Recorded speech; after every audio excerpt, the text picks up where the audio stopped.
मैं हूं करण दानवीर और आप देख रहे हैं मेरा YouTube चैनल दानवीर सिंह। कल एक खबर आई कि पाकिस्तान को FATF की ग्रे लिस्ट से निकाल दिया गया है। पाकिस्तान के तर्जियाकार और बुद्धिजीवियों में एक खुशी की लहर है। लोग बहुत खुश हैं। उनका यह मानना है कि FATF की ग्रे लिस्ट से निकलने के बाद अब पाकिस्तान का खुशहाली की तरफ रास्ता साफ हो गया है। खुशहाली से यहां पर मतलब ये नहीं है कि वहां पर इंडस्ट्री आ जाएगी, इकोनॉमिक एक्टिविटी इंटरनल सोर्सेस की वजह से वो बढ़ जाएगी, बट यहां पर खुशहाली का मुतालबा इंटरनेशनल मॉनेटरी फंड द्वारा दिए जाने लोन को लेकर है। आपको ये मालूम शायद है कि नहीं, लेकिन मैं बता देता हूं कि 1950 के बाद से लेके आज तक पाकिस्तान को 22 बार लोन दिया जा चुका है। 6 बिलियन US डॉलर्स की लोन अभी अप्रूव्ड है और उसमें से 1 बिलियन US डॉलर्स का लोन जो है उसका एक हिस्सा $1 बिलियन का वो देने की बात हो रही है। और FATF के जो इश्यूज हैं वो इनके आड़े आ रहे हैं, उसकी वजह से ये चीज नहीं मिल पा रही उनको, वो 6 बिलियन US डॉलर्स नहीं मिल पा रहे। तो इसीलिए पाकिस्तान के अंदर इस बात को लेकर बहुत खुशी है। अब एज एन इंडियन एनालिस्ट ऐसा क्या हो गया कि पाकिस्तान को FATF की ग्रे लिस्ट में डाला गया और फिर क्या बदलाव आए कि पाकिस्तान को FATF की ग्रे लिस्ट से बाहर निकाल दिया गया। अब देखिए, बदलाव तो जरूर आए। हाफिज सईद, लखवी और ऐसे अनेक आतंकवादी आज जेल में बंद हैं। यह बात बिल्कुल दुरुस्त है कि पाकिस्तान के ऊपर आतंकवाद को लेकर दुनिया का शिकंजा कसता जा रहा है और कसा जा चुका है, लेकिन फिर भी एक आखिरी पॉइंट पर गाड़ी टिकी हुई थी और वो ये था कि पाकिस्तान क्या ये पूरी तरह आतंकवाद की दुकान बंद कर रहा है, क्या उसने कर दी है। इसको लेकर सवाल खड़े थे और अभी तक इस सवाल का जवाब संतोषजनक नहीं मिला है। यानी कि पाकिस्तान ने आतंकवाद की फैक्ट्री बंद नहीं की है, लेकिन FATF की ग्रे लिस्ट से वो बाहर निकल गया।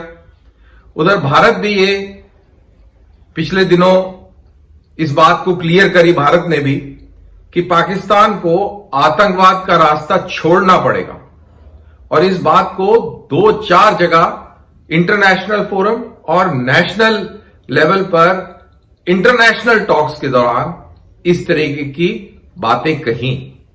इंटरपोल के चीफ आए, तब भी इस चीज को रिएट्रेट किया गया कि इंटरपोल जैसी संस्थाएं इंटरनेशनल क्रॉस बॉर्डर टेररिज्म को कंट्रोल करने के लिए अंदर बहुत अहम भूमिका निभा सकती हैं। तो भारत की तरफ से यह प्रयास रहा है कि पाकिस्तान FATF के दबाव में बना रहे, लेकिन कल यह खबर आई कि पाकिस्तान FATF के शिकंजे से बाहर निकल गया है।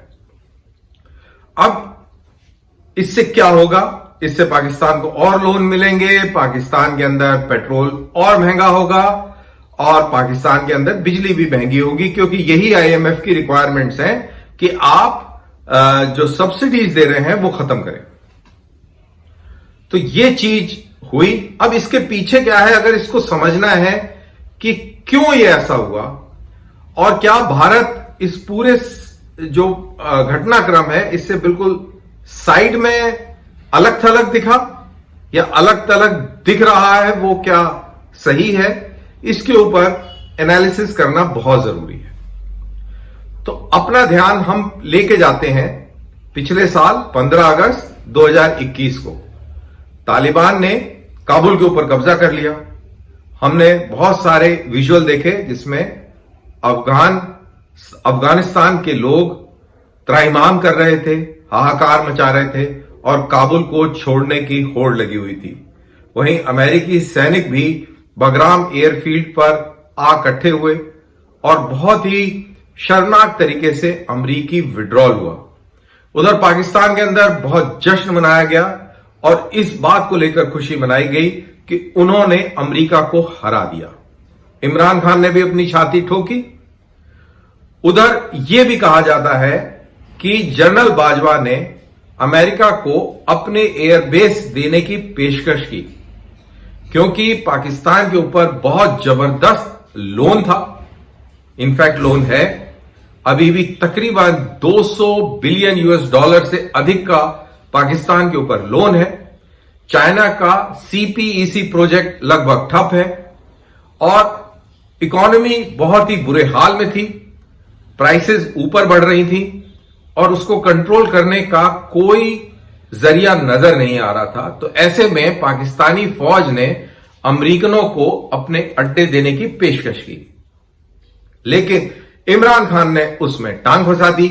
और इमरान खान का वो बहुत फेमस स्टेटमेंट जिसमें उन्होंने कहा था एब्सोल्यूटली नॉट, यानी कि चाहे कुछ भी हो जाए हम एयरबेस नहीं देंगे। और तब से उन्होंने नारा लगाया है कि पाकिस्तान को हकीकी आजादी चाहिए। वो एक आजादी की जंग लड़ रहे हैं उनके हिसाब से, और पाकिस्तान की फौज अपनी असलियत, अपना अस्तित्व बचाने की लड़ाई लड़ रहा है। तो एक तरफ जंगे आजादी चल रही है जो कि गैर हकीकी है, हकीकत से परे है, और दूसरी तरफ हकीकत के बिल्कुल बीचों बीच खड़ी है पाकिस्तान की फौज, जो अपने मुल्क की सांसें बरकरार रखना चाहती है प्रैक्टिकल। तो ये है एक बैकग्राउंड। और उसके बाद हम देखते हैं कि जब ये एब्सोल्युटली नॉट हुआ, उसके बाद पॉलिटिकल पेशरफ पाकिस्तान के अंदर बढ़ गई। पाकिस्तान की फौज पर्दे के पीछे रही और देखते ही देखे इमरान खान को अप्रैल 2022 में नो कॉन्फिडेंस मोशन के जरिए बाहर निकाल दिया गया। शहबाज शरीफ आ गए, पीडीएम की सरकार बन गई। ये वही लोग थे जिनको फौज ने इमरान खान के जरिए निकाला था और एक एक्सपेरिमेंट किया था पाकिस्तान के अंदर हाइब्रिड गवर्नमेंट का, यानी कि वो चाइना की तरह वन पार्टी सिस्टम लाना चाहते थे जिसमें इमरान खान उनका पेट बॉय था और उसको पीछे से सपोर्ट मिला हुआ था फौज का, जिसको वो कहते थे कि हम एक पेज पर हैं, वन पेज। और हाइब्रिड गवर्नमेंट, ये गवर्नमेंट का एक तजुर्बा था जो पूरी तरह फेल हो गया। और अब जिसको बोलते हैं हिंदी में थूक के चाटना, अब उन्हीं को चाटा जिनको थूका था, that is Sharif and the gang, that is Zardari और ये सब जो मेन स्ट्रीम पॉलिटिशियंस थे, इनको बाहर रखने के लिए यह एक्सपेरिमेंट किया गया जो कि पूरी तरह फेल हो गया। पाकिस्तान का रुपया कमजोर होता गया, कीमतें बढ़ती गईं, शहबाज शरीफ की सरकार जो है लोगों में आंख में कंकड़ की तरह चुभने लग गई और लोगों की बेशुमार गालियां इनको पड़ने लगी। इनका पॉलिटिकल कैपिटल ऑलमोस्ट खत्म हो गया और ऐसे में पाकिस्तान के अंदर बाढ़ भी आ गई। कहा जाता है कि 200 से अधिक बिलियन यूएस डॉलर्स का तो कर्ज एक तरफ है, वहीं 25 से 30 बिलियन डॉलर्स का नुकसान भी इस बाढ़ वाले हालात में हो चुका है। बहुत जबरदस्त गुर्बत है और कहा जाता है कि जब ये पानी पूरी तरह निकल जाएगा तो बहुत बड़ी महामारी भी पाकिस्तान को फेस करनी पड़ सकती है। तो ये है इकोनॉमिक सूरत हाल पाकिस्तान की। लेकिन उधर अमेरिका ने भी अपनी उम्मीदें छोड़ी नहीं, क्योंकि पाकिस्तान एक बहुत इंपॉर्टेंट स्ट्रेटेजिक लोकेशन पे लोकेटेड एक मुल्क है। अमेरिका ने अपना फोकस चाइना के ऊपर रखने के लिए और इंडो पैसिफिक रीजन को ज्यादा महत्व देने के लिए उसने अफगानिस्तान को छोड़ दिया, क्योंकि उसको लगा कि अफगानिस्तान में हमारे जानें जाया हो रही हैं, पैसा बर्बाद हो रहा है और अब इसकी उतनी अहमियत नहीं है। लेकिन उसने यह भी क्लियर किया कि हमें जरूरत पड़ेगी तो हम वहां पर आतंकवादियों को पनपने नहीं देंगे, छोड़ेंगे नहीं। और इसी का सबूत उन्होंने दिया अल जवारी को खत्म करके। उन्होंने काबुल में एक क्रूज मिसाइल के थ्रू उसको खत्म कर दिया। अब अल जवाहिरी का मारा जाना बहुत सारे सवाल खड़े कर दिए कि ड्रोन की मदद से यह हमला किया गया, तो ड्रोन कहां से उड़ा और किस की एयर स्पेस के ऊपर से उड़ा। कोई बहुत दिमाग लगाना नहीं पड़ा और बहुत जल्दी यह चीज क्लियर हो गई कि पाकिस्तान ने अमेरिका की मदद करी। वो बात और है कि पाकिस्तान के कुछ लोगों ने गुमराह करने की कोशिश करी कि यह ड्रोन कहीं किर्गिस्तान या कहीं सेंट्रल एशियन रिपब्लिक से आया था, लेकिन वो उसमें कामयाब नहीं हुए। पाकिस्तान के डिप्टी फॉरेन मिनिस्टर स्टनेक्जाई ने पाकिस्तान को चेतावनी दी और पाकिस्तान को यह कहा कि अमेरिका को एयरबेस देकर वहां से ड्रोन उड़ते हैं और अफगानियों के ऊपर हमले किए जाते हैं। वहीं पाकिस्तान अपनी इकोनॉमिक बदहाली के तले पूरी तरह दबा हुआ है और उसको भी उससे निकलना है। तो फौज के लिए बड़ी दुविधा का यह कारण था और इसी के चलते हमने देखा जनरल बाजवा अमेरिका गए। लोगों ने बात करी कि जनरल बाजवा वहां पर अपने नेक्स्ट चीफ की बात करने गए हैं, लेकिन दरअसल वो बात ये नहीं थी। ये एक डील अमेरिकन के साथ हुई है कि तुम हमारी पूरी तरह मदद करो और मदद करने के लिए हमें बेस चाहिए, हमें आपकी एयर स्पेस का इस्तेमाल चाहिए, हमें आपके इंटेलिजेंस का सपोर्ट चाहिए और हमें आपकी तरफ से कमिटमेंट चाहिए। हार्ड नेगोशिएशन में बाजवा ने भी कहा कि बिल्कुल आपको यह सब मिलेगा, लेकिन पहले आप हमें भी कुछ आश्वासन दें। और उसी आश्वासन लेन देन के चलते इमरान खान को पूरी तरह दरकरार करना शामिल है। इसीलिए हमने देखा कि इमरान खान को कल डिस्क्वालीफाई किया गया। अब पाकिस्तान की फौज जो बार बार न्यूट्रल होने का दावा कर रही थी, दरअसल वो न्यूट्रल बिल्कुल नहीं है। वो पर्दे के पीछे पूरी चीजें मैनेज कर रही है। इमरान खान जो सबसे ज्यादा अमेरिका के पीछे पड़े हुए थे और ये पॉपुलर सेंटिमेंट गैदर कर रहे थे और लोगों की वाहवाही लूट रहे थे, लोगों की सपोर्ट लूट रहे थे, अब वो एक बहुत बड़ी परेशानी का सबब बन चुका है पाकिस्तानी सरकार के लिए, पाकिस्तानी एस्टैब्लिशमेंट के लिए, पाकिस्तानी स्टेट के लिए। दिलचस्प बात यह है कि पाकिस्तान के अंदर बहुत सारी समस्याएं हैं। सब नेशनलिज्म है, चाहे वो पख्तून नेशनलिज्म हो, बलूच नेशनलिज्म हो, सिंध नेशनलिज्म हो, और उधर आजाद कश्मीर गिलगिट बल्तिस्तान जिसको हम लोग पाकिस्तान ऑक्यूपाइड कश्मीर कहते हैं, वहां से भी अलगाववाद की आवाजें उठने लगी हैं, वो भी सामने नजर आ रही हैं। उसके अलावा सेक्टेरियनिज्म है, इस्लाम की बीच की लड़ाई है, एक दूसरे के साथ वो भी चल रहा है, और एक पॉलिटिकल इस्लाम भी है जिसके अंदर शिया, सुन्नी, अहमदिया, क्रिश्चियन, हिंदू, ये सारा फैक्टर आ जाता है और ये पाकिस्तान के अंदर पूरी समस्या को और भी जटिल कर देता है। ये सब समस्याएं एक तरफ, पावर प्ले भी एक बहुत बड़ा रोल अदा करता है जिसके अंदर लोकल पॉलिटिशियंस हैं, जागीरदार जमींदार हैं, ब्यूरोक्रेट्स हैं और सबसे बड़े पावर ब्रोकर पाकिस्तानी फौजी जर्नैल हैं। तो ये सारी चीजें मिलाकर पाकिस्तान को एक बहुत ही कॉम्प्लेक्स मुल्क बना देता है और इस कॉम्प्लेक्सिटी में अमेरिका को ऑपरेट करना है जिससे कि वो अफगानिस्तान के अंदर अलकायदा, ISIS-K और तालिबान के ऊपर कड़ी और पैनी नजर निगरानी रख सके। ये सब मदद करने के लिए जनरल बाजवा अमेरिका गए थे। वहां पर ये सारी बातों के ऊपर उन्होंने भरोसा दिलाया है और अमेरिका से ग्रीन सिग्नल मिलने के बाद अब आप देखिएगा कैसे इमरान खान को पूरी तरह हाशिए पे लगा दिया जाएगा, नवाज शरीफ वापस आ जाएंगे और शरीफ ऑब्लिक जरदारी फैमिली ही पाकिस्तान को रूल करेगी और उनको पूरी बैकिंग पाकिस्तान की फौज को मिलेगी। अगले इलेक्शन भी रिग्ड होंगे क्योंकि अगर अगले इलेक्शन रिग ना हुए तो इमरान खान का जीतना तकरीबन तय है, क्योंकि इमरान खान बहुत ही पॉपुलर लीडर पाकिस्तान के अंदर इस समय बन चुके हैं।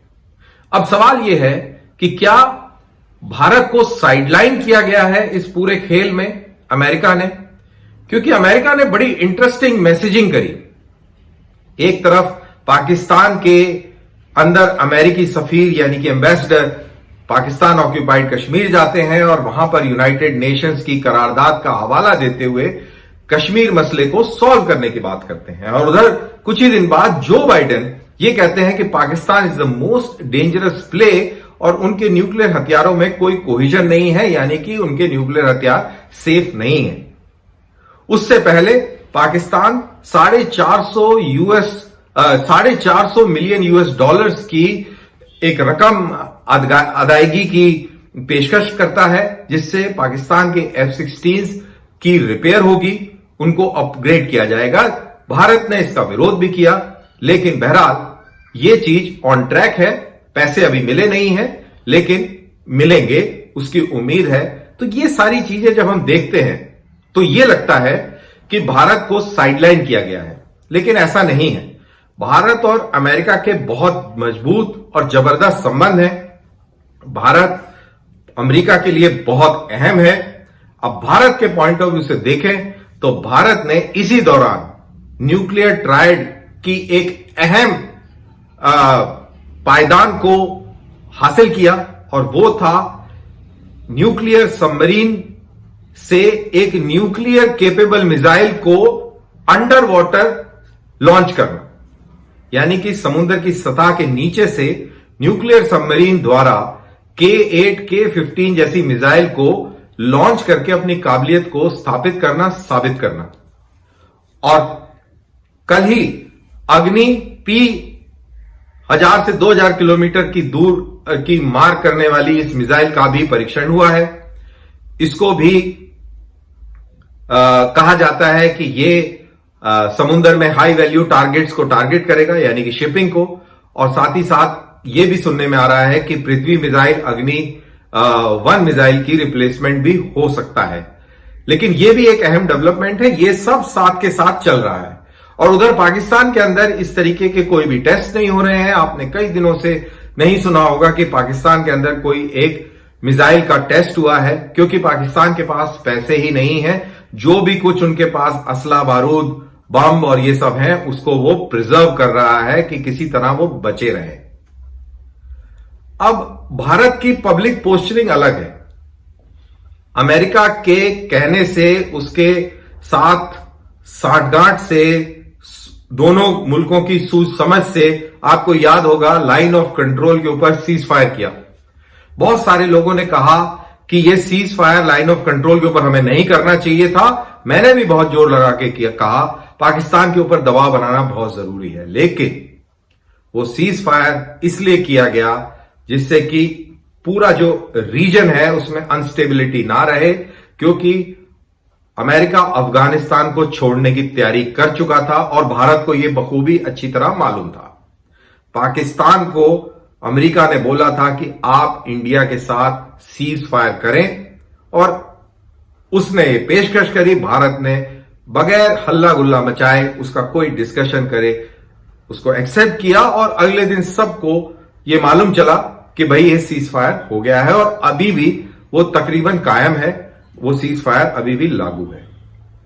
उसके बाद अफगानिस्तान के अंदर ये पूरी खेल हुआ, लेकिन भारत से एड भी गई अफगानिस्तान में। 50,000 मेट्रिक टन वीट, गंदुम यानी कि गेहूं भारत की तरफ से गया, 20 टन दवाइयां गई, 27 टन के करीब अन्य सामग्री गई, जिसके अंदर टेंट और बहुत सारी ऐसी चीजें अफगानिस्तान के अंदर भेजी गई।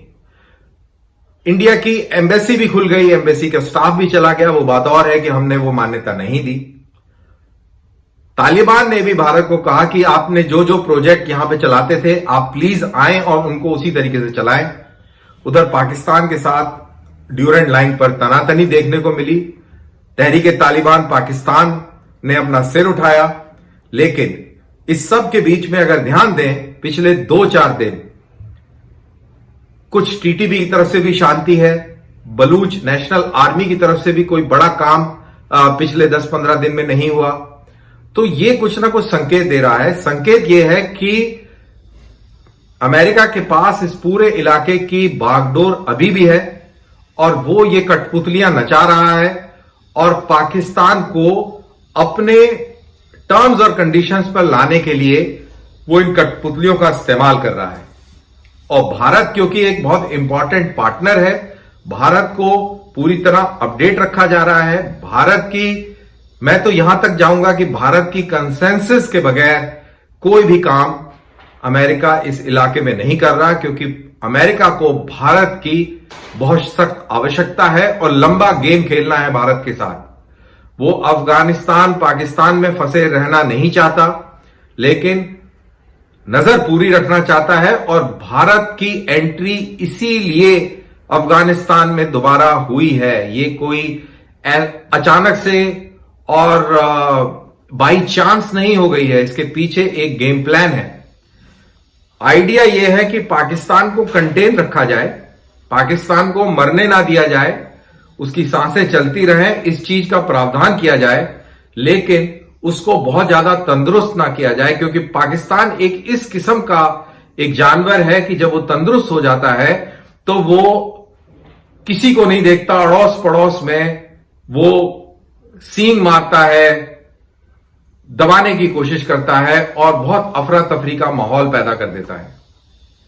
तो यही कारण है कि जिंदा भी रहे, मरे भी ना और काम चलता रहे। तो उसको कंटेन करना है। तो ये जो पूरी जो एक्टिविटी हम देख रहे हैं, चाहे वो अभी जो हाल में जो FATF से बाहर निकलना, इमरान खान का डिस्क्वालीफाई होना और जनरल बाजवा का ये कहना कि मैं 5 हफ्ते बाद कुर्सी छोड़ दूंगा, और इस चीज को बार बार उनका कहना, ये सारी चीजें ये संकेत दे रहा है कि अमेरिका पीछे बहुत शिद्दत के साथ गेम खेल रहा है।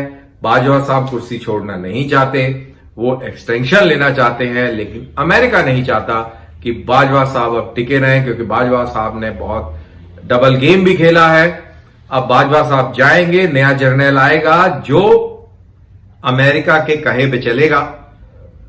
शरीफ और जरदारी अमेरिका के कहे पर चलेंगे और पाकिस्तान बिल्कुल वैसे चलेगा जैसे अमेरिका चाहेगा, क्योंकि अमेरिका एक चीज और नहीं चाहता कि पाकिस्तान चाइना की गोदी में जाकर पूरी तरह बैठ जाए।